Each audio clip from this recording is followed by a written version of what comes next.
imagem de momento do telespectador, casa pegando fogo agora em Doutor Camargo, olha aí, ó. Imagem do nosso telespectador, meu Deus do céu, olha a fumaça preta saindo, meu pai do céu. A imagem chega agora de Doutor Camargo, coloca no ar aqui pra mim, ó lá, a imagem, ó.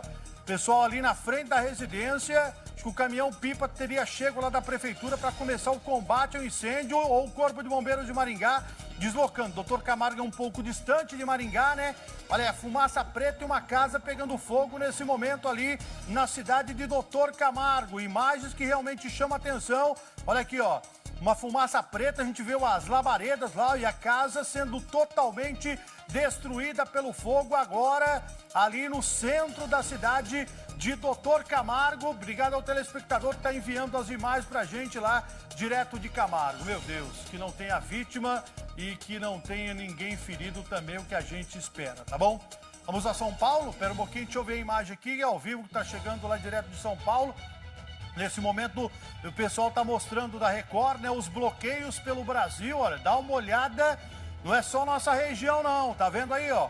Bloqueio e protesto. O Gotino está falando em 12 estados nesse momento, fechando as rodovias. A Camila, que é nossa repórter aqui, que trabalhou com a gente em Maringá, está ao vivo na região de Brasília. Vamos lá para a gente acompanhar a Camila. Vamos lá. Noticiando, então, o bloqueio na BR-040, nesse ponto que fica a cerca de 50 quilômetros de Brasília. E o que os manifestantes disseram para a gente desde as primeiras horas,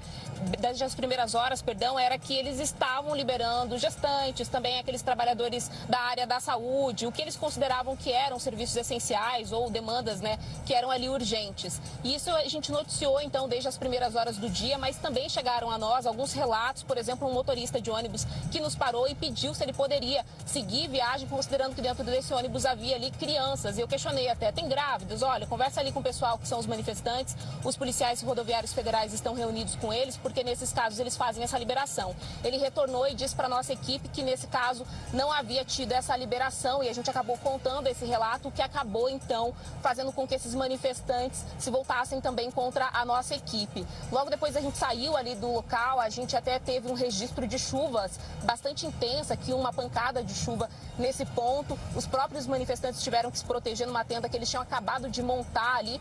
E pouco tempo depois, por conta inclusive de um desentendimento quanto ao bloqueio, que tinha ali pneus que estavam sendo incendiados e a polícia já tinha pedido para que não fosse mais colocado fogo, o choque então foi chamado e fez essa interferência, acabou com o bloqueio, já que não houve entendimento quanto a alguns pontos que tinham sido tratados entre a Polícia Rodoviária Federal e também esses manifestantes. Então o choque usou bombas de efeito moral, bombas de gás lacrimogênio, bombas inclusive de pimenta. A gente sentiu ali na respiração, vocês viram que eu fiquei até sem fôlego por conta disso, estamos todos aqui sujos, inclusive da fuligem também da queima desses pneus. E aí agora o que a gente percebe é que esses manifestantes, eles seguem embaixo dessa tenda. A gente está voltando agora sentido Brasília, como eu disse, estamos a 50 quilômetros, mas o que a Polícia Rodoviária Federal diz pra gente é que muitos deles possivelmente vão para um segundo bloqueio, que está também aqui na BR-040, mas no quilômetro 94, em Cristalina. Olha, a Camila com a gente trazendo as informações. O Lombardi quer fazer uma análise aqui. Ô Lombardi, sabe qual pergunta eu faço a você para você poder contextualizar para o nosso telespectador? São paralisações acontecendo em várias rodovias, mas nós não temos alguém comandando essa manifestação. Isso vai muito de caminhoneiro para caminhoneiro, mandando mensagem pelas redes sociais. Isso é bom ou isso é ruim? Porque a gente está percebendo que a Polícia Rodoviária Federal está conseguindo liberar em alguns pontos, mas em algumas regiões o clima está um pouco mais tenso. A gente mostrou uma imagem agora de um policial segurando uma bomba de efeito moral que poderia ser utilizada ali a qualquer momento. Olha só, quando o policial tira do compartimento e já coloca na mão, é que ele está só esperando o ok para utilizar. Quer dizer, o clima ficou tão tenso que a nossa repórter teve que sair dali às pressas. Essa questão de não ter um comando oficial, alguém passando as ordens, isso é ruim ou isso é positivo? Não, é ruim, muito ruim. Você não tem uma coordenação. quando você não tem uma cabeça, um grupo pensando geral, é muito ruim. Então, cada um toma a sua própria decisão. Você vê, a repórter foi lá argumentar com um grupo de caminhoneiros. Olha, o motorista estava dizendo, tem criança, tem gente de idade, tem criança passando com problema, tem gente passando problema no ônibus, pode liberar o ônibus. Eles se revoltaram, voltaram contra a equipe de jornalismo. Então, é muito ruim isso. A Advocacia Geral da União está recebendo do Comando Geral da Polícia Militar esse pedido de liminar para começar a desobstruir as estradas. Então, a Polícia Militar, ela tem uma coordenação geral, mas esses manifestantes não têm. Cada um tá, é aquela história, cada um está se virando por si e é muito ruim isso. Olha, nós estamos com imagens chegando de várias regiões do Brasil. Essa imagem do lado esquerdo, Duriel, onde é? Só para a gente informar, é o trecho do Rio de Janeiro, né? Olha, a rodovia Presidente Dutra, enche a tela para mim com a imagem da Dutra, por favor. Eu estou falando ao vivo aqui no Balanço Geral. Dá uma olhada como é que ficou esse trecho, ó. Foi esse trecho que eu mencionei agora há pouco, destacando 18 quilômetros de lentidão. O Lombardi falou por cima, mas eu acho que vale a gente informar novamente. Se você tem uma viagem para o Rio de Janeiro, vai fazer de ônibus ou de carro, não faça, não vá. Porque você vai ficar parado na estrada. Tem um feriado na quarta-feira. Quarta-feira já é dia 2 de novembro, né? Isso. Então hoje acaba outubro, amanhã começa novembro, dia 2 é finados. Então, feriado quarta-feira, muita gente programando às vezes uma viagem, tem gente que faz bate-volta para o Rio, tem gente que faz viagem de 2 dias, que quer aproveitar para fazer os pontos turísticos do Rio. Olha como é que está a situação nesse momento. O nosso helicóptero está dando um rasante ali, ó. Tem caminhão baú, tem cegonheira, tá tudo parado por conta de um trecho que tem a interdição total, a paralisação desses caminhoneiros. Tem muito caminhoneiro aí que nem gostaria de estar aí, gostaria de fazer a entrega, ganhar o dinheiro, seguir trabalhando. Mas, infelizmente, a gente tem essa paralisação acontecendo em alguns pontos e aí quem vem atrás com o veículo não consegue passar. Olha que imagem impressionante essa que o nosso helicóptero está indo buscar, ó. Hoje eu tenho um helicóptero espalhado por várias regiões do Brasil, helicóptero em São Paulo, helicóptero no Rio, em vários pontos, helicóptero em Brasília também, trazendo as imagens ao vivo. O lado direito, por exemplo, é a imagem do nosso helicóptero no Distrito Federal. Pode falar, Renato.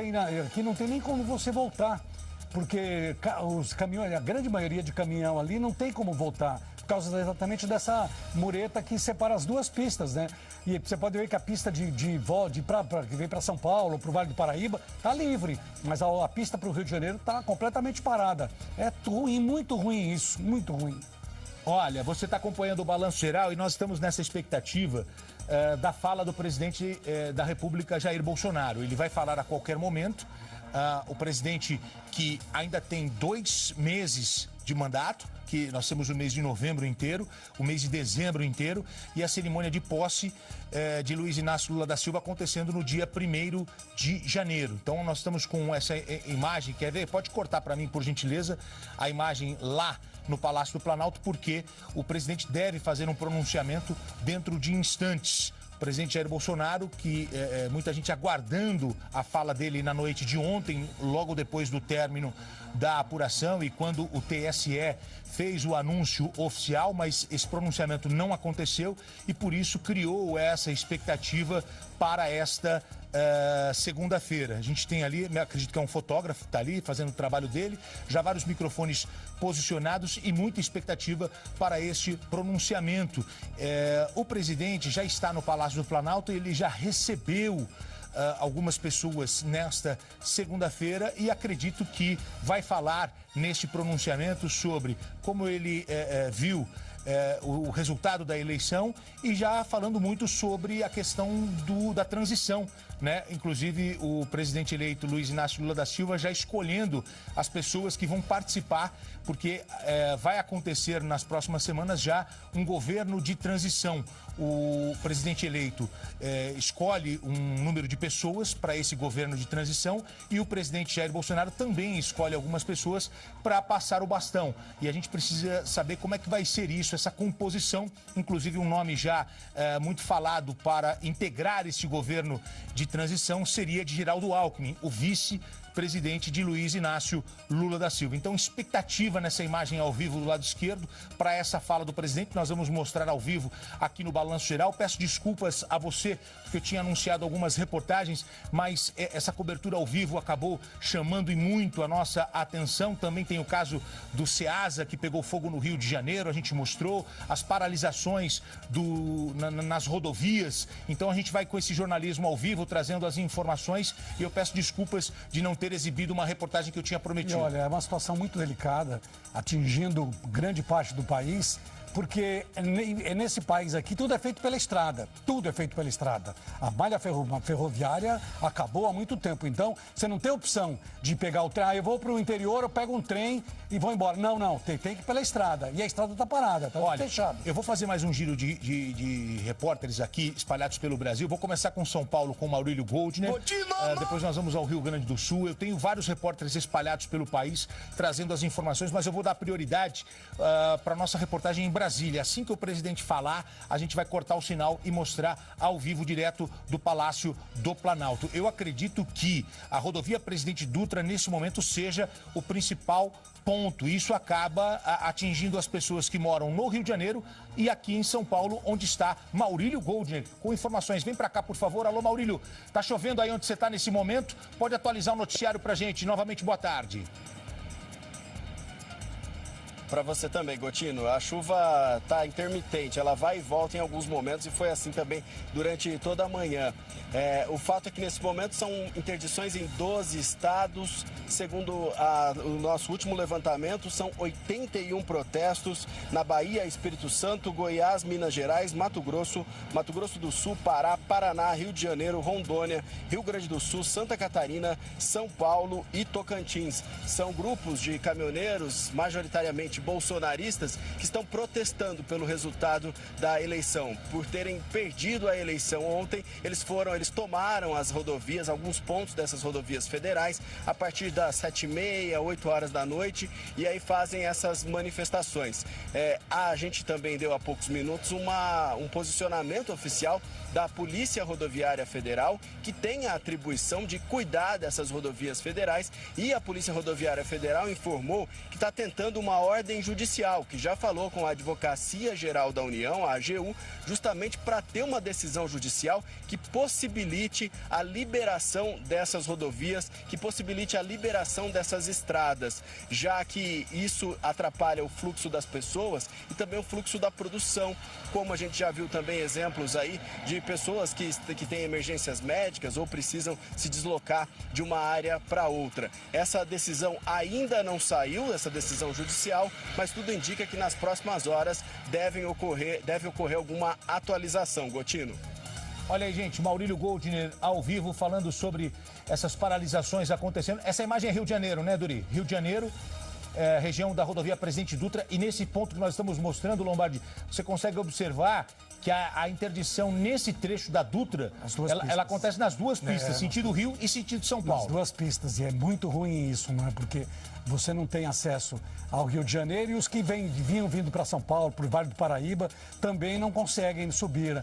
É uma situação super delicada essa, né? Porque nós mostramos, inclusive há um pouco tempo atrás, homens e mulheres sentadas ao lado de malas comendo, né? Porque o pessoal que está dentro de ônibus, dentro de carro, não come, não vai ao banheiro. É uma situação super delicada essa. Eu acho que quem monta esse tipo de manifestação não está nem aí para o resto, não está nem aí para as pessoas que estão em carros, em ônibus, porque os caminhoneiros, eles se viram, eles vivem na estrada o tempo inteiro, então eles se viram. Agora, quem não tem condição de se virar na estrada vai fazer o quê dentro do carro? Eu imagino você dentro do carro durante... Tá aí a imagem ao vivo lá, é protesto no Brasil inteiro. Tô acompanhando, tô assistindo aqui. A expectativa é que a qualquer momento o presidente Jair Bolsonaro pode falar. Nós já estamos com a câmera da Record dentro do Palácio do Planalto e vamos aguardar. Vou para o intervalo rapidinho.